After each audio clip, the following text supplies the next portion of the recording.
Assalamualaikum warahmatullahi wabarakatuh. Waalaikumsalam warahmatullahi wabarakatuh. Bismillahirrahmanirrahim. Alhamdulillahi rabbil alamin. Wassalatu wassalamu ala ashrafil anbiya'i wal mursalin, imamil muttaqin, sayyidil ghurril muhajjalin, wa ala alihi wa ashabihil mujahidin at-tahirin, amma ba'du. Saudara-saudara kaum muslimin rahimakumullah, sesungguhnya gaya hidup seseorang sangat ditentukan oleh cara bagaimana dia memandang hidup ini. Dengan kata lain, bagaimana seseorang memandang hidup, begitulah dia akan hidup. Oleh sebab itu, untuk mengubah keadaan seseorang harus diawali lebih dahulu dengan mengubah caranya memandang kehidupan ini. Itulah sebabnya dalam surah Ar-Ra'd ayat 11 Allah Subhanahu wa ta'ala menjelaskan, Innallaha la yughayyiru ma biqaumin hatta yughayyiru ma bi anfusihim. Allah Subhanahu wa ta'ala tidak akan mengubah nasib dan keadaan satu kaum sampai kaum itu berusaha mengubah apa yang ada di dalam diri mereka sendiri. Yang ada di dalam diri itu tentu tidak lain adalah rule of thinking, bahasa kerennya state of mind, kata orang Kulon, cara berpikir, cara memandang kehidupan yang akan sangat mewarnai cara orang menjalani kehidupan itu sendiri. Oleh karena itu, pada pertemuan kali ini kita akan membicarakan tentang dasar dan tujuan hidup dari seorang muslim di dalam kehidupan ini. Yang pertama, tentang dasar dan landasan hidup. Seorang muslim tak dapat lain mendasarkan kehidupannya dengan Islam. Di dalam mendasari kehidupan dengan Islam ini, Allah Subhanahu wa ta'ala menuntut, Ya ayyuhalladzina amanu dkhulu fis silmi kafah. Hai orang-orang yang beriman, masuklah kamu ke dalam Islam itu secara total, secara utuh, secara seluruhnya. Jangan separuh-separuh, jangan sepotong-sepotong. Mendasari hidup dengan Islam artinya menjadikan Islam sebagai way of life, sebagai rule of thinking, sebagai state of mind di dalam kita memecahkan problema-problema kehidupan, sehingga tidak satu persoalan hidup yang bagaimanapun kecilnya sekalipun yang tidak tersentuh oleh nilai-nilai ajaran agama Islam ini. Kemudian di dalam mendasarkan hidupnya dengan Islam, ia mempunyai satu keyakinan. Pertama, Islam sebagai dasar hidupnya adalah agama yang sesuai dengan fitrah daripada manusia. Allah Subhanahu wa ta'ala pencipta manusia. Allah Subhanahu wa ta'ala yang menurunkan agama Islam. Oleh sebab itu, tentu saja seluruh konsepsi Islam ini sudah diukur sedemikian rupa sesuai dengan kemampuan yang dimiliki oleh manusia. Secara logika bisa kita katakan, pabrik mobil di Jerman misalnya bikin mobil namanya Mercy. Seiring dengan itu dikeluarkannya buku petunjuk. Mobil ini bernama Mercy, kecepatan maksimal sekian ratus kilometer per jam, daya angkutnya sekian ratus kilogram. Kalau rusak memperbaikinya ini onderdilnya itu umpamanya. Karena pabriknya yang bikin mobil, lalu pabriknya juga yang mengeluarkan buku petunjuk, tentu buku itu sesuai benar untuk mobilnya. Dan logika mengatakan tidak bisa kita punya mobil Mercy rusak kita perbaiki dengan menggunakan buku petunjuk yang dikeluarkan oleh pabrik mobil Fiat. Tentu saja mobil makin rusak, acak-acakan dan tidak karu-karuan. Ini artinya jikalau manusia ingin baik, jikalau manusia ingin mencapai sesuatu yang bernama bahagia, dia harus mengikuti petunjuk yang dikeluarkan oleh yang menciptakan manusia. Dan petunjuk-petunjuk itu telah turun dalam satu konsepsi yang bernama Islam yang sesuai dengan fitrah manusia. Yang kedua, oleh karena keyakinannya bahwa Islam sesuai dengan fitrah manusia, ia pun berkeyakinan bahwa Islam adalah agama untuk seluruh manusia, universal. Walaupun ia diturunkan di tanah Arab, tetapi ia bukanlah agama hanya untuk orang Arab semata-mata. Keyakinan ini perlu ditegakkan kembali, oleh karena akhir-akhir ini muncul pendapat-pendapat yang menganggap seolah-olah agama itu barang impor. Persilahkan saja kalau memang itu merupakan keyakinannya, tetapi menganggap agama sebagai barang impor sungguh merupakan satu kekeliruan yang sangat besar. Bahwa Arab sebagian besar memang Islam, jelas, tetapi Islam bukannya Arab, itu pun harus kita akui. Kita bisa menjadi muslim yang baik tanpa perlu menjadi orang Arab. Dengan kata lain, kita bisa menjadi muslim yang baik dengan tetap menjadi warga negara Indonesia yang baik. Bahwa Al-Quran diturunkan dalam bahasa Arab oleh karena memang ia turun di tanah Arab. Buktinya apa? Walaupun Quran dalam bahasa Arab, tidak satu pun ayat Quran yang ditujukan kepada orang Arab semata-mata. Tidak ada ayat ya ayyuhal arabiyun, hai orang-orang Arab. Tidak ada. Yang ada malah ya ayyuhan nas, wahai manusia. Manusia yang mana? Yang mana saja asal merasa manusia. Kalau tidak merasa manusia, tidak usah terpanggil dengan ayat tadi. Maka dalam mendasari hidup dengan Islam, kita berkeyakinan Islam adalah agama untuk seluruh manusia. Yang ketiga, di dalam mendasari hidup dengan Islam, kita berkeyakinan Islam adalah agama terakhir yang diturunkan kepada Rasul terakhir. Tidak ada Rasul dan Nabi sesudah Nabi Muhammad, dan tidak ada agama lagi sesudah agama Islam. Dasar-dasar keyakinan ini melembaga dalam pribadi kita, membentuk satu keyakinan yang mendasari kehidupan ini, sehingga tidak satu problema yang bagaimanapun kecilnya dalam kehidupan yang tidak tersentuh oleh nilai-nilai Islam. Sejak kita tidur sampai kita bangun tidur, bahkan tidur itu sendiri, dan seluruh kegiatan kehidupan yang kita laksanakan dalam 24 jam, tidak satu pun yang tidak tersentuh oleh nilai-nilai Islam. Inilah pandangan hidup muslim. Jawaban seorang muslim terhadap problema-problema kehidupan yang dihadapinya, yang di dalam menjawab problema itu ia Islam oriented, berorientasi kepada nilai-nilai Islam. Apa kata Islam tentang pekerjaan yang dihadapinya? Halal kata Islam, halallah dia katakan. Haram kata Islam, haram dia katakan. Islam oriented. Barometer dalam perbuatannya tidak lain daripada nilai-nilai Islam itu sendiri. Dan kemudian di dalam mendasari kehidupan dengan Islam, ia berkeyakinan Islam adalah satu-satunya agama yang benar. Bahasa kerennya, Islam is the single one, the true religion behind the God. Satu-satunya. Keyakinan ini kelihatannya subjektif, tapi memang inilah pokok daripada kehidupan beragama.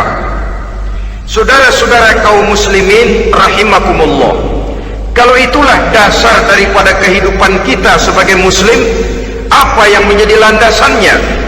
Kalau dasar hidup kita Islam, maka landasan hidup kita tidak lain adalah Al-Quran dan Sunnah Rasulullah Sallallahu Alaihi Wasallam. Dunia penuh dengan orang-orang besar, dan setiap orang-orang besar itu mempunyai ajaran-ajaran yang pernah jaya, pernah dikumandangkan, didengung-dengungkan, naik ke panggung sejarah untuk kemudian tenggelam. Satu ajaran hanya akan langgeng, satu ajaran hanya akan tahan lama apabila dia turun dari sumber yang serba maha. Kalau dia turun dari manusia, maka sifatnya hanya musim. Yang namanya musim, saudara-saudara, namanya musim tidak bisa dilarang. Tapi kalau sudah selesai, habis sendirian. Itu musim namanya. Musim rambutan. Kalau datang musim rambutan, apa bisa dilarang? Gak boleh musim rambutan. Ya tidak bisa, dia akan tumbuh terus. Tapi manakala musimnya habis, habis. Begitulah nasib dari ajaran yang nisbi, relatif, dan temporer apabila dia bersumber dari manusia. Maka satu ajaran hanya akan langgeng, tahan lama apabila dia turun dari sumber yang serba maha. Dan itu sudah turun bernama Al-Quranul Karim. Sedangkan sunnah, saudara-saudara, merupakan penjelasan dari apa yang oleh Quran tidak dijelaskan dalam bentuk yang detail, melengkapi apa yang oleh Al-Quran hanya disebutkan dalam bentuk garis besarnya saja. Baik Quran maupun sunnah kita sebut merupakan dasar, landasan yang primer. Sedangkan untuk memahami Quran dan sunnah, kita memerlukan pendapat-pendapat orang yang ahli di bidang itu. Dalam hal ini kita sebut saja dengan ulama. Dan ini merupakan sumber yang sekunder dari landasan hidup kita sebagai seorang muslim. Dua rel ini, Quran dan sunnah, merupakan landasan di mana kereta api Islam ini berjalan. Quran dan sunnah. Saudara-saudara kaum muslimin rahimakumullah, oleh karenanya marilah kita menjadikan Quran dan sunnah ini sebagai imam di dalam kehidupan kita.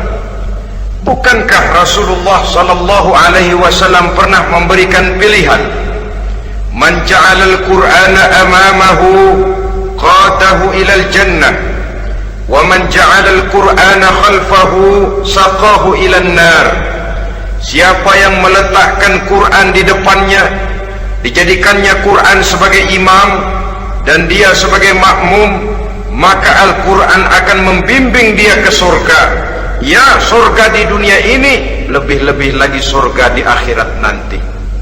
Sebaliknya, wa man ja'alal Qur'ana khalfahu, siapa yang meletakkan Quran di belakangnya, dia belakangi ajaran dan konsepsi Al-Quran, dia tinggalkan perintah-perintah Al-Quran, maka Al-Quran yang di belakanginya itu akan mendorong dia ke neraka. Neraka dunia, lebih-lebih neraka di akhirat nanti. Pilihan terserah kita. Jikalau kita mau menjadikan Quran sebagai imam, artinya kita menjadi makmum. Resikonya dimanapun, makmum wajib ikut imam. Imam takbir, makmum takbir, imam ruku, makmum ruku, imam i'tidal, makmum i'tidal. Jikalau Quran imam kita dan kita adalah makmum, maka itu berarti jikalau ke barat komando Quran, ke barat kita pergi. Jikalau ke timur kata Quran, ke timur kita menuju. Jikalau halal kata Quran, halal kita katakan. Jikalau haram kata Quran, haram kita ucapkan. Itu resikonya kita menjadi makmum, menyusun pola hidup yang lebih Qurani. Tapi sebaliknya, ke barat komando Quran, ke timur kita pergi, ke utara kata Quran, ke selatan kita menuju. Halal kata Quran, malah kita tidak mau melaksanakannya. Haram kata Quran, kita senang bukan main. Artinya kita mau menjadi makmum, dan Quran kita jadikan sebagai makmum, kita sendiri malah mau menjadi imam. Kita paksa konsepsi Al-Quran itu supaya sesuai dengan naluri kemanusiaan kita, mengotak-atik hukum, menghalalkan yang haram, mengharamkan yang halal, Dikala itu landasan hidup kita sudah goyah, tidak lagi sebagai landasan tempat kita bertolak, tetapi malah menjadi satu landasan yang kita injak-injak. Sesungguhnya saudara-saudara, Quran tidak akan membawa berkah, tidak akan menjadi rahmatun wa syifaun lil mu'minin, menjadi penyembuh, menjadi rahmah bagi orang-orang beriman apabila yang kita baca itu kita injak-injak di dalam kehidupan. Upaya menyusun hidup yang lebih Qurani ini seiring dengan usaha kita menjadi warga negara yang baik, yang saya katakan di awal tadi, tidak saling dan tidak harus saling bertentangan. Jadi dengan demikian dasar hidup kita sebagai muslim adalah Islam, dan landasan hidup kita tidak lain adalah Al-Quran dan sunnah Rasulullah Sallallahu Alaihi Wasallam. Ini landasan tempat kita bertolak. Ini yang mewarnai gaya kehidupan kita. Apapun yang mau kita lakukan, tempat kita bertanya lebih dahulu Quran dan sunnah. Saya mau melakukan pekerjaan ini, apa kata Quran? Saya mau pergi ke tempat ini, apa kata Quran? Saya mau berusaha dengan mengerjakan perusahaan ini, apa kata Quran? Merupakan landasan daripada kehidupan kita. Ini yang saya katakan tadi, membentuk rule of thinking, state of mind, bahwa gaya kehidupan kita diwarnai oleh landasan hidup yang bertumpu pada ajaran Al-Quranul Karim dan sunnah Rasulullah Sallallahu Alaihi Wasallam. Baiklah ya, ini yang pertama tentang dasar dan landasan hidup. Yang kedua tentang tujuan hidup. Kalau sudah ada landasan tempat kita bertolak, lalu kemana pantai yang akan kita tuju? Mau apa sih kita hidup ini? Berleha-leha, menjalani acara rutin, bangun tidur sampai tidur lagi, kemudian besok begitu lagi, sampai menunggu datangnya sang ajal? Atau ada satu tujuan yang akan kita capai di dalam kehidupan ini? Apabila kita teliti, maka Al-Quran mengajarkan tujuan hidup setiap muslim pada dasarnya ada dua. Pertama, kita sebut saja tujuan jangka pendek.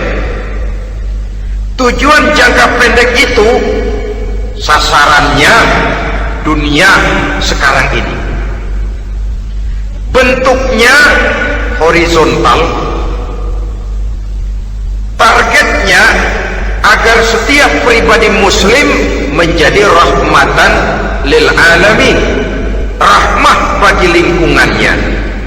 Inilah yang oleh agama dinamakan hablum minan nas, yang isinya adalah ilmu dan peradaban.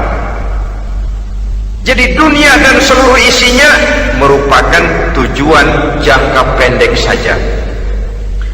Untuk mencapai tujuan jangka pendek, dunia dan seluruh isinya, unsur penunjangnya adalah pendidikan, pengalaman, atau nasib. Makin tinggi pendidikan, makin mudah menjangkau hidup. Makin banyak pengalaman, makin mudah menguasai dunia. Atau karena faktor nasib, pendidikannya tidak seberapa, pengalaman pun kadang-kadang dangkal, tapi karena nasibnya lagi hoki, kata orang sekarang, nasibnya lagi bagus, dia naik ke panggung memegang peranan. Faktor yang namanya nasib ini ada, tapi tidak bisa dijadikan sandaran. Untuk menjangkau dunia dan seluruh isinya, unsur penunjangnya pertama pendidikan, yang kedua pengalaman, yang ketiga faktor nasib. Oleh karena itu, apabila kita ingin mudah mencapai dunia, yang pertama harus kita laksanakan bagaimana menempuh satu pendidikan. Di zaman sekarang orang terangsang untuk hidup dalam pola yang oleh orang-orang priangan disebut hardolin. Saudara tahu hardolin? Itu potongan dari dahar modal ulin. Filsafat hidup yang pakaian mau bagus, makan mau enak, kerja nggak mau. Akhirnya jadilah dia penghayal kelas berat, tukang-tukang ngelamun kelas tinggi.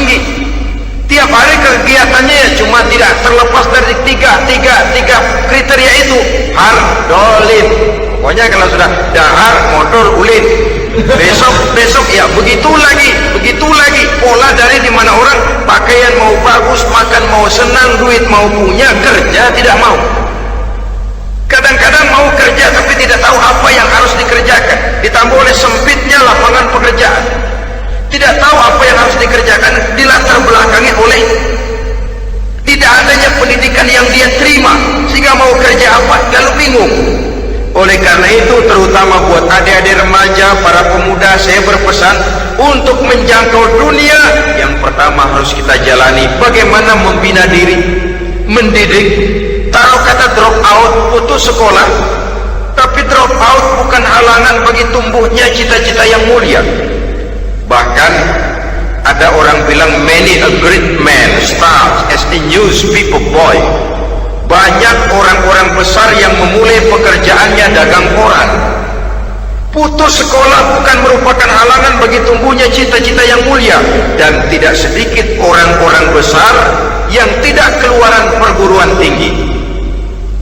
Tidak sedikit orang-orang besar yang tidak merupakan produk dari perguruan tinggi tertentu, tapi kerajinannya belajar, banyak membaca, banyak bergaul, autodidak. Syukur kalau masih bisa menempuh pendidikan yang formal. Kekurangan ekonomi, kemiskinan keluarga jangan menjadi penghalang bagi tumbuhnya cita-cita yang tinggi untuk menempuh karier pendidikan yang baik. Ini memang baik, tapi bagaimanapun kata orang, lebih baik makan singkong beneran daripada makan roti ngimpi. Artinya jikalau memang perlu, lebih baik sekolah sambil dagang koran, nyemir sepatu, parkir mobil, daripada hardolin itu tadi. Tanpa prospek hari depan yang ada artinya. Dan pendidikan memang merupakan sesuatu yang baik, tapi tanpa ini rasanya kita akan sulit untuk menjangkau dunia, tersisih di pojok-pojok kehidupan. Jangan lalu bilang, manusia kan rezekinya sudah dijamin oleh Allah, ayam saja ada rezekinya. Of course, tapi jangan lupa, cara ayam cari rezeki dengan cara manusia cari rezeki lain.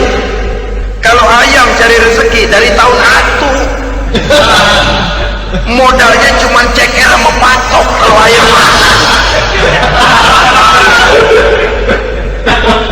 asal bisa nyeker, bisa matok, ayam dapat rezeki. Pokoknya kertok dah. Tapi manusia cari rezeki, dia harus cari lapangan kerja. Lapangan kerja sulit. Sudah dapat lapangan kerja, harus punya keahlian. Untuk memperoleh keahlian harus dengan pendidikan. Berhadapan lagi dengan saingan-saingan, karena pasaran tenaga kerja tiap tahun puluhan kalau tidak ratusan ribu pasaran tenaga kerja yang masuk lapangan kerja. Ini kenyataan. Semakin ke depan, oleh tingginya tensi ekonomi, oleh persaingan hidup yang makin tajam, oleh makin menggejalanya pola pikir industrialis yang membuat manusia individu, nilai-nilai semacam ini akan terasa makin berat. Oleh karenanya, tanpa pendidikan sulit untuk menjangkau dunia. Yang kedua, pengalaman, tenaga expert. Sehingga orang mengatakan experience is the best teacher. Pengalaman adalah guru yang paling bijaksana. Dengan pengalaman kita makin dewasa. Dan orang sering mengatakan kegagalan hakikatnya adalah keberhasilan yang tertunda. Jangan takut gagal, kalau itu akan mengantarkan kita kepada pola hidup yang lebih dewasa, lebih tegar, lebih sanggup menghadapi kesulitan-kesulitan. Dan faktor yang ketiga, nasib. Kadang-kadang orang pendidikannya tidak ada, kadang-kadang pengalamannya tidak seberapa, tapi karena nasib, engkongnya misalnya jadi komandan Hansip, dia naik jadi anggota Hansip. Itu karena faktor nasib saja. Yang ketiga ini ada, tapi tidak bisa dijadikan sandaran dalam arti bahwa kita lalu mengandalkan nasib. Loh, nanti udah gede mau jadi apa? Gue sih gimana nasib aja dah. Jadi orang syukur, jadi gembel nasib. Tidak bisa kita menghadapi hidup dalam satu alur spekulasi. Tidak bisa kita menjalani skenario kehidupan ini dengan bersikap untung-untungan. Karena kehidupan walaupun tidak bisa dipastikan, paling kurang bisa dirancang, bisa direncanakan, bisa ditargetkan, bisa dianalisa kemungkinan-kemungkinannya. Walaupun tidak bisa dipastikan, tapi bisa diperhitungkan. Sebagai manusia yang terikat oleh causality, oleh hukum sebab akibat, sewajarnya kita memperhitungkan kemungkinan-kemungkinan itu. Kira-kira 5, 10, 15 tahun yang akan datang, sejauh mana kesulitan-kesulitan dalam kehidupan itu, sejauh mana persaingan dalam hidup, sejauh mana tenaga kerja dibutuhkan, sejauh mana keahlian dan skill menunjang ke arah itu. Kalau tidak, kita akan tersisih di sudut-sudut kehidupan untuk lebih banyak jadi penonton daripada menjadi pemain. Padahal kita ingin jadi pemain, kita ingin atlet, kita ingin punya peranan, karena kita oleh agama dituntut menjadi rahmatan lil alamin, menjadi rahmat bagi lingkungan di mana kita tinggal, mewarnai lingkungan, bukan cuma diwarnai oleh lingkungan itu sendiri. Itu tadi tujuan jangka pendek sebagai tujuan yang pertama. Yang kedua, tujuan jangka panjang. Tujuan jangka panjang ini sasarannya adalah akhirat. Bentuknya vertikal, targetnya adalah mardotillah atau ridho daripada Allah. Dan ini yang oleh agama dinamakan dengan hablum minallah, tali vertikal yang menghubungkan manusia langsung dengan Tuhannya. Untuk mencapai tujuan jangka panjang akhirat ini, unsur penunjangnya adalah prestasi ibadah. Kalau untuk tujuan jangka pendek, dunia dan seluruh isinya, pendidikan, pengalaman, dan nasib memegang peranan yang sangat penting, maka untuk akhirat, pendidikan, pengalaman, nasib tidak punya pengaruh banyak. Unsur penunjangnya adalah prestasi ibadah. Bagaimanapun tinggi pendidikan, bagaimanapun banyak pengalaman, tanpa prestasi ibadah, nol besar kita dalam pandangan Allah Subhanahu wa ta'ala. Saudara-saudara kaum muslimin rahimakumullah, itu sebabnya seorang muslim sholat, puasa, haji, zakat, yang kalaupun ada target dunia itu cuma side effect saja, sekedar satu efek sampingan. Target utamanya tetap tujuan jangka panjang, akhirat dan ridho Allah. Kenapa kita sholat? Untuk mencari ridho Allah. Kenapa kita laksanakan ibadah haji? Untuk mencari ridho Allah. Kita bangun di keheningan malam untuk mencari ridho Allah. Kalau ada akibat dunia, itu cuma akibat sekunder saja. Ada misalnya orang karena tekun ibadah rezekinya lancar, itu baru persekot, baru tanda jadi. Kadang-kadang persekotnya saja sudah nikmat kok, apalagi cashnya, kontannya. Sebaliknya kalau ada orang rajin ibadah, rezekinya seret, jangan jadi alasan. Kok lu nggak sembahyang? Alah, tetangga gua rajin sembahyang melarat terus. Ya memang sholat itu bukan dengan target dunia, target akhirat, saudara-saudara. Oleh sebab itu, seorang muslim adalah seorang yang berpandangan luas, berjiwa lapang. Maksudnya apa? Tujuan jangka pendek dan jangka panjang ini harus dia raih kedua-duanya. Ini yang oleh Al-Quran diajarkan agar setiap muslim mencapai fid dunia hasanah wa fil akhirati hasanah. Kebaikan di dunia, kebaikan di akhirat, itu arti hasanah. Jangan macam orang dulu, punya istri dua pergi haji, yang satu yang muda istrinya namanya Hasanah, yang satu namanya Khadijah. Waktu tawaf keliling Ka'bah, si suami ini nggak bisa doa apa-apa kecuali Rabbana Atina itu. tiap putaran Rabbana atina fid dunya hasanah wa fil akhirati hasanah, putaran kedua Rabbana atina fid dunya hasanah wa fil akhirati hasanah. Ini istri tuanya yang namanya Khadijah dengerin aja. Akhirnya di satu saat dia colek suaminya, "Bang, mentang-mentang Hasanah bini muda disebutin melulu, saya dong disebutin dalam doa." "Iya deh, ntar putaran selanjutnya." Suaminya blow on juga. Putaran kedua dia baca Rabbana atina fid dunya hasanah wa fil akhirati Khadijah. Saudara-saudara, itu makna refleksi daripada doa tadi itu, doa sapu jagat. Kita ingin fid dunya hasanah wa fil akhirati hasanah.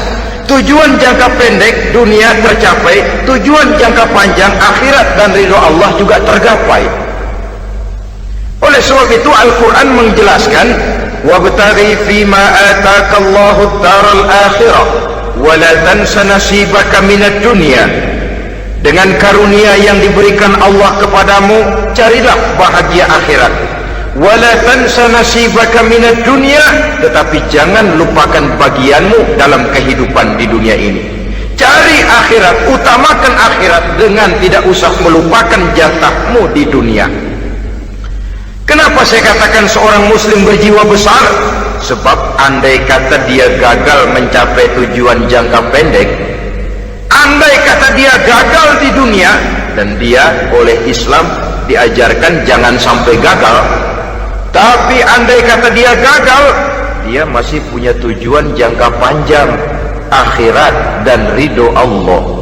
Dia masih bisa menghibur diri, biarlah di dunia kita sederhana, bahkan biarlah susah di dunia, asal di akhirat kita bahagia. Orang yang tidak punya pandangan hidup semacam ini, surgalah dunia ini, segalanya telah tertumpu di sini. Bila umurnya selesai, ajalnya datang, selesai sudah, surganya sampai di situ, dan dia tidak punya pengharapan lain di belakang itu. Maka seluruhnya bertumpu pada kehidupan di dunia. Padahal dunia seperti air laut, makin diminum makin haus, makin kering tenggorokan. Dunia yang diperturutkan menyeret manusia ke dalam lingkaran setan, terjebak dalam sifat yang namanya tamak bin rakus alias serakah.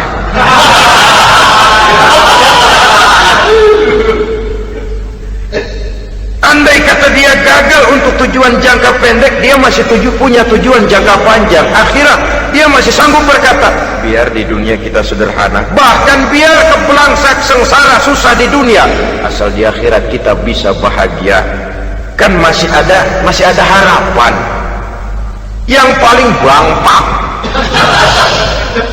paling rusak betul, sudah di dunia sengsara, di akhirat celaka. Jadi dunia rumahnya gubuk, pinggir kali miring, asal hujan bocor, utang selebar warung. Bayang kagak, ngaji enggak, puasa enggak, saban malam miring mulu. Saudara hadirin yang saya hormati, lalu kapan mau bahagia kalau sudah di sini susah, di sana akan susah juga. Ini yang pertama, seorang muslim, seorang yang optimis, berjiwa besar, luas pandangan. Kegagalan dia dalam jangka pendek tidak menyebabkan dia melupakan tujuan jangka panjang. Yang kedua, positifnya apa? Cara dia mencapai tujuan jangka pendek diwarnai oleh keyakinan adanya tujuan jangka panjang. Dia memang benar cari harta, tapi karena dia yakin ada akhirat, Allah ridho apa tidak? Ini positifnya. Saya memang cari duit, tapi dengan cara ini Allah ridho apa tidak? Saya memang ingin berpakaian yang rapi, tapi dengan tidak menutup aurat begini, Allah ridho atau tidak? Saya memang bergaul menghormati teman, tapi terjebak dalam minuman keras karena menghormati teman, Allah ridho apa tidak? Ini orang yang punya tujuan jangka panjang. Segalanya diberikan bingkai dengan pertanyaan, Allah ridho atau tidak? Keyakinannya terhadap tujuan jangka panjang mewarnai gaya hidupnya di dunia ini, mencapai tujuan jangka pendek tadi. Mau minum, Allah ridho apa enggak ini? Mau makan, yang saya makan Allah ridho apa enggak? Pendeknya apapun yang mau dia kerjakan, karena dia punya keyakinan tujuan jangka panjang, dia selalu menimbang terhadap ridho Allah tadi. Jadi tanpa prestasi ibadah, kita nol besar dalam pandangan Allah. Ini nilai manusia yang hakiki di sini. Ini makna inna akramakum indallahi atqakum. Di akhirat nanti kan tidak pernah akan disidang. Kamu pendidikan setinggi apa? Tidak. Gelarmu berapa renteng? Profesor, doktor? Tidak. Akhirat hanya menyidang kau sholat atau tidak, kau puasa atau tidak, kau zakat atau tidak. Diberikan kamu harta yang banyak, dari mana kau dapat, kemana kau belanjakan. Prestasi ibadah itu yang ditanya. Setinggi apa pendidikan, sebanyak apa pengalaman, no problem, tidak jadi masalah di akhirat itu. Prestasi ibadah itu yang akan kita persembahkan di hadapan Allah. Itu makna inna akramakum indallahi atqakum. Kerbau dinilai dari dagingnya, makin gemuk makin mahal harganya. Tapi ada perkutut lebih mahal dari kerbau. Perkutut itu mahalan mentahnya loh daripada matangnya. Karena harga perkutut pada suaranya. Lalu di mana harga manusia yang paling gemuk? Tidak. Suaranya, oh kalau manusia dinilai dari suaranya, barangkali Madonna nomor awal masuk surga. Hanyalah dengan prestasi ibadah kita bisa mencapai tujuan jangka panjang akhirat dan ridho Allah. Nah baiklah ya, kalau sudah jelas bahwa kita punya dua tujuan jangka hidup, jangka pendek dan jangka panjang, bagaimana Islam mengajarkan kita meraih dua ini? Pada prinsipnya Islam mengajarkan sistem keseimbangan dalam berbagai aspek kehidupan. Keseimbangan ini nampak dengan nyata diajarkan oleh agama kita, seperti ayat yang saya bacakan tadi. Dengan karunia yang diberikan Allah kepadamu, cari negeri akhirat, tapi jangan lupakan bagianmu di dunia ini. Dalam bentuk yang lebih nyata, bekerjalah untuk duniamu seolah kau akan hidup buat selamanya, tapi bekerjalah buat akhiratmu seolah kau akan mati besok. Manifestasinya dalam kehidupan, misalnya orang kaya diperintah membantu yang miskin, tapi orang miskin dianjurkan berusaha. Jangan mengandalkan hidup kepada yang kaya, seimbang. Kamu kaya, betul Pak, bantu yang miskin. Kamu miskin, iya Pak, berusaha, seimbang. Tuan rumah diwajibkan menghormati tamu, tamu diwajibkan tahu diri, seimbang. Jadi bagaimana kalau sudah kita bekerja di sawah, di ladang, di pasar, di kantor, anggap kita akan hidup selamanya agar timbul gairah kerja. Tapi kalau sudah sholat, anggap kita akan mati besok supaya timbul khusyuknya. Nah, titik tekannya di mana? Stresnya itu. Walaupun Islam mengajarkan sistem keseimbangan, tapi Al-Quran tetap menggarisbawahi walal akhiratu khairul laka minal, bahwa bagaimanapun seimbangnya, akhirat itu lebih utama daripada dunia. Bagaimana implementasinya? Kata orang-orang tua, kalau kita menanam padi, rumput pasti tumbuh, tapi nanam rumput jangan mimpi tumbuh padi. Maksudnya apa?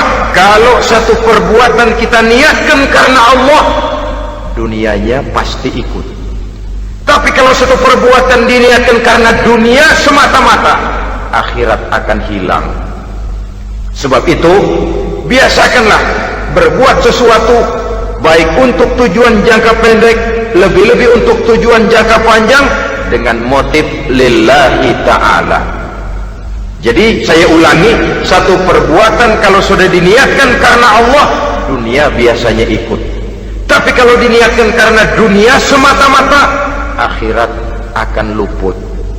Padahal itu titik tekannya, walal akhiratu khairul laka minal ula.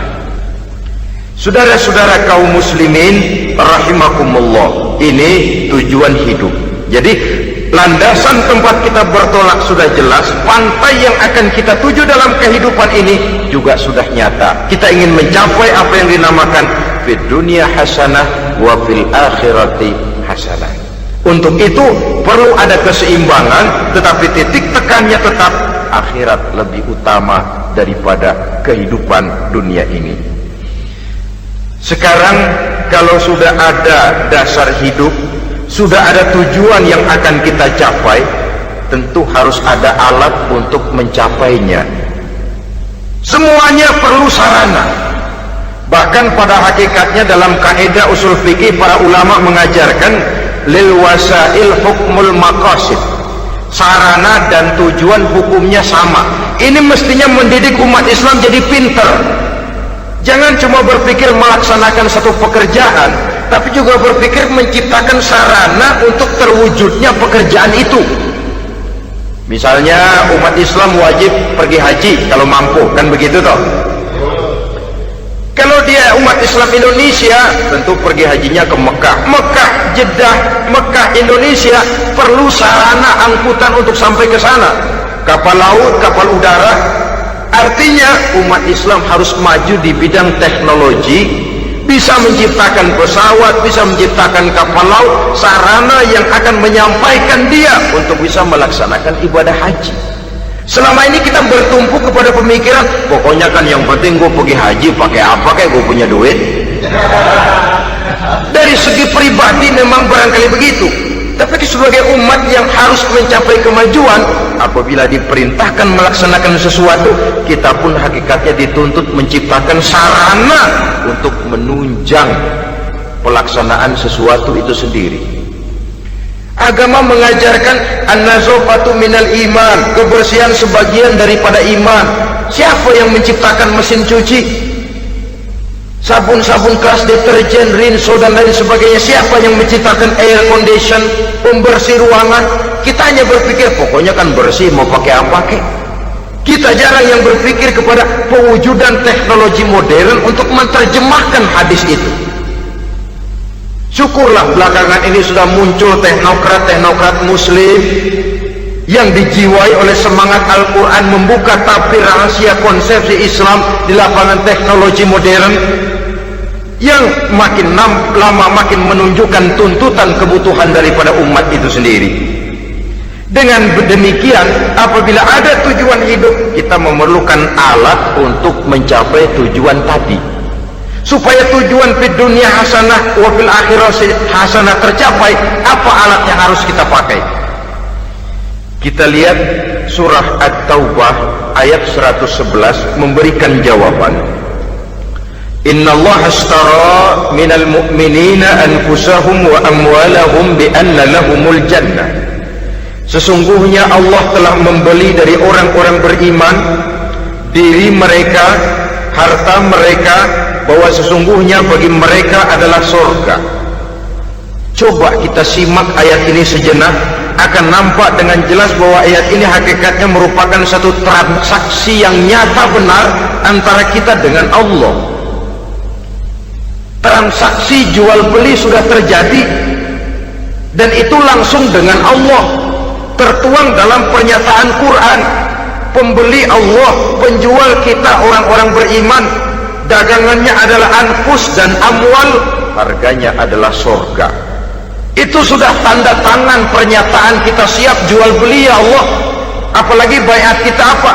Inna solati wa nusuki wa mahyaya wa mamati lillahi rabbil alamin. Solatku, ibadahku, hidup dan matiku cuma untuk Allah Tuhan seluruh sekalian alam. Minimalnya 5 kali sehari semalam baiat ini kita ulang dan kita ulang. Kenapa lalu kita tidak konsekuen? Dalam konteksnya dengan persoalan, maka alat hidup kita itu ada 2. Pertama, anfus. Ini bentuk mufrad dari jamaknya, bentuk jamak dari mufrad nafsun. Biasa diterjemahkan dengan diri. Yang dimaksud dengan diri adalah kepribadian. Yang dimaksud dengan kepribadian ialah kekayaan yang kita miliki dalam kepribadian kita. Artinya bisa tenaga, pikiran, konsep, gagasan, wewenang, ide, pangkat, jabatan, kemampuan, keahlian, skill, itu semuanya masuk ke dalam anfus, diri. Sedangkan amwal bentuk jamak dari mufrad malun, biasa diterjemahkan dengan harta. Pengertian di sini ialah seluruh bentuk-bentuk materi yang berada di bawah kekuasaan kita. Bisa rumah, bisa uang, bisa tanah, bisa kebun, bisa pabrik, bisa peternakan, itu semuanya amwal. Nah, baik anfus maupun amwal, diri, tenaga kek, pikiran kek, harta kek, pangkat kek, jabatan kek, wewenang kek, keahlian kek, untuk tujuan jangka pendek harus jadi rahmah bagi lingkungan. Untuk tujuan jangka panjang harus menunjang jalan menuju ridho Allah. Jadi kalau pangkat kita menjauhkan kita dari ridho Allah, itu bukan nikmat tuh, azab. Punya pangkat bukan melakukan kebaikan, malah melakukan kejahatan, setidak-tidaknya berdiri di belakang kejahatan, melindungi perbuatan-perbuatan munkar. Dalam kelas kakap melindungi korupsi, dalam kelas teri jadi backing tukang kopok. umpamanya itu sudah menyalahi. Alat tidak digunakan untuk mencapai tujuan, itu untuk tujuan jangka pendek. Lalu amwal, harta, uang, tanah, rumah, kebun, untuk tujuan jangka pendek harus menjadi rahmah bagi lingkungan. Sedang untuk tujuan jangka panjang, baik diri maupun harta harus menunjang jalan menuju ridho Allah, harus meningkatkan prestasi ibadah kita kepada Allah Subhanahu wa ta'ala. Malah yang namanya amwal ini tanggung jawabnya lebih berat loh saudara. Kalau saudara diberikan ilmu, sidang akhirat cuma satu, ilmu kau amalkan untuk apa? Saudara diberikan umur panjang, pengadilan akhirat cuma bertanya satu, umurmu kau habiskan di mana? Tapi saudara diberikan harta, pertanyaan akhirat dua, hartamu kau dapat dari mana? Kau belanjakan kemana? Dari mananya dan kemananya ditanya, depan belakang. Kalau kadang-kadang kan ada orang hartanya didapat dari jalan yang halal, dibelanjakan di jalan haram. Kerja peras keringat banting tulang setengah mati, begitu dapat duit beli buntutan, muter-muter kertas cari kode.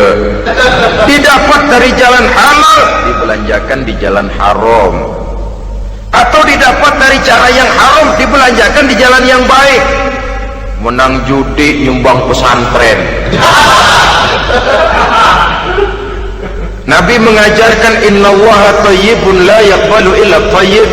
Allah itu baik dan hanya menerima yang baik-baik saja. Tidak bisa mencuci kain dengan air najis. Kain akan tetap kotor. Saudara-saudara kaum muslimin rahimakumullah. Oleh karenanya masalahnya terpulang kepada kita, pandai-pandailah membagi orientasi. Suatu saat tenggelam kita dalam kesibukan dunia dan seluruh isinya untuk mencapai tujuan jangka pendek. Lain saat tenggelam kita memfanakan diri untuk mencapai tujuan jangka panjang, akhirat dan ridho Allah. Karena kehidupan ini bukan berjalan tanpa batas. Umur ini bukan satu karunia tanpa pertanggungan jawab. Satu saat setuju atau tidak, rela atau terpaksa, kita akan sampai kepada garis finish daripada perjalanan kehidupan dunia ini, yang memang merupakan satu perjalanan panjang, a walking tour, kata orang Kulon. A walking tour, satu jalan yang demikian jauhnya. Entoh kita akan sampai ke garis finish. Bila datang ajal, senja kehidupan datang, malam menyelimuti, Datangnya tidak pernah kita sangka, tapi sekali dia datang tidak satu kekuatan yang bisa menolak. Kehadirannya tidak pernah kita harapkan, tapi satu kali dia datang bertamu, pasti terjadi, dan itu pasti akan kita temui. Alangkah malangnya pada saat kembali itu datang, kita tidak punya prestasi ibadah. Lalu apa artinya prestasi dunia? Apa artinya tujuan jangka pendek kalau kita harus kehilangan tujuan jangka panjang? Rumah kita yang besar, pangkat kita yang tinggi, harta kita yang banyak, bisakah menolong kita untuk kalau sudah kumpul di padang mahsyar nanti?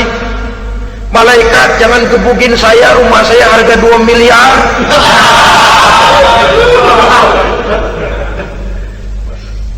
Sudahlah malaikat, damai saja, itu Rolls Royce saya. Pakai saja malaikat, pakai. Kata malaikat, gue budak, gue nggak butuh gituan. Hanya prestasi ibadah yang bisa menyelamatkan kita pada kondisi semacam itu. Jadi oleh karena itu saudara-saudara, biar di dunia ini rumah kita besar, mobil bagus, uang banyak, pabrik ada, usaha lancar, asal di akhirat masuk surga aja, nggak apa-apa. Daripada di dunia sengsara, di akhirat neraka, senangnya kapan? Sudah di sini sengsara, di sana kebelangsak. Itu yang orang-orang tua bilang lacur kuda namanya. Pelan dipecut, kenceng digentak, setengah mati, serba salah. Kuda kalau bisa ngomong, gue setengah mati, serba salah. Pelan dipecut, kekencengan ditarik, itu yang namanya lacur kuda begitu. Serba salah posisinya. Untuk itu pandai-pandailah membagi orientasi supaya tercapai tujuan ideal ini, di dunia hasanah wa fil akhirati hasanah. Ini tentang tujuan hidup. Nah, untuk mencapai tujuan ini kita tidak berjalan sendiri, kita perlu teman hidup. Di samping teman hidup ada pula lawan hidup. Siapa teman hidup kita untuk mencapai tujuan hidup ini? Dalam arti sempit, teman hidup kita suami istri yang taat kepada Allah. Suami istri lebih dari sekedar satu pasangan, juga saling melengkapi, merupakan bagian daripada kehidupan. Suami adalah teman istri, istri adalah teman suami untuk mencapai tujuan hidup tadi, mencapai fid dunya hasanah wa fil akhirati hasanah. Seiring, seirama, selaras, serasi, seimbang, kata orang sekarang. Teman dalam arti sempit. Adapun teman dalam arti luas, setiap orang yang pandangan hidupnya sama dengan kita, setiap orang yang akidahnya sama dengan kita, terlepas dari suku bangsa apapun, warna kulit apapun, bahasa apapun, jikalau keyakinannya sama, pandangan hidupnya sama, dia adalah saudara kita dalam artian yang luas. Islam tidak kenal teritorial, maka tidak ada itu Islam Jepang. Ya walaupun secara formalnya ada, tapi informal, muslim adalah muslim, diikat dengan akidah. Itu teman hidup. Lalu lawan hidup siapa? Pertama iblis, dalam segala bentuk dan implementasinya. Yang kedua, setiap orang yang pandangan hidupnya tidak sama dengan kita secara ideologis, itulah lawan hidup kita. Maka yang teman jadikan teman, yang lawan jadikan lawan. Jangan teman dijadikan lawan, lawan dijadikan teman. Itu namanya kopiah dipasang di kaki, pak ya naik ke jidat. Wajar kalau kepala lalu jadi benjol. Salah milih teman, salah cari lawan. Salah milih teman, salah cari lawan. Akibatnya kita yang akan susah di kemudian hari nanti. Saudara-saudara kaum muslimin rahimakumullah, oleh karenanya pandai-pandailah dalam hidup ini. Yang teman jadikan teman, yang lawan jadikan lawan. Kalau lawan kita jadikan teman, sementara teman kita jadikan lawan, dan itu yang banyak terjadi dalam praktek kehidupan, kita tidak akan bisa mencapai tujuan karena akan tertarung di kaki sendiri.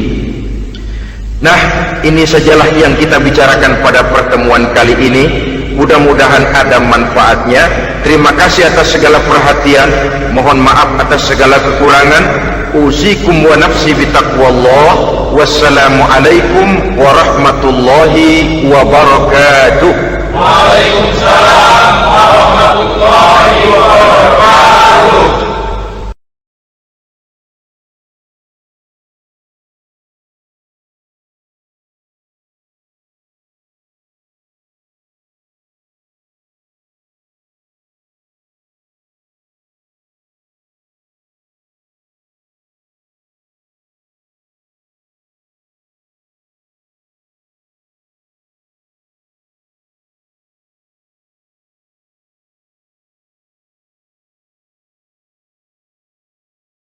Assalamualaikum warahmatullahi wabarakatuh. Waalaikumsalam warahmatullahi wabarakatuh. Bismillahirrahmanirrahim. Alhamdulillahi rabbil alamin. Wassalatu wassalamu ala ashrafil anbiya'i wal mursalin, imamil muttaqin, sayyidil ghurril muhajjalin, wa ala alihi wa ashabihil mujahidin at-tahirin, amma ba'du. Saudara-saudara kaum muslimin rahimakumullah, sesungguhnya gaya hidup seseorang sangat ditentukan oleh cara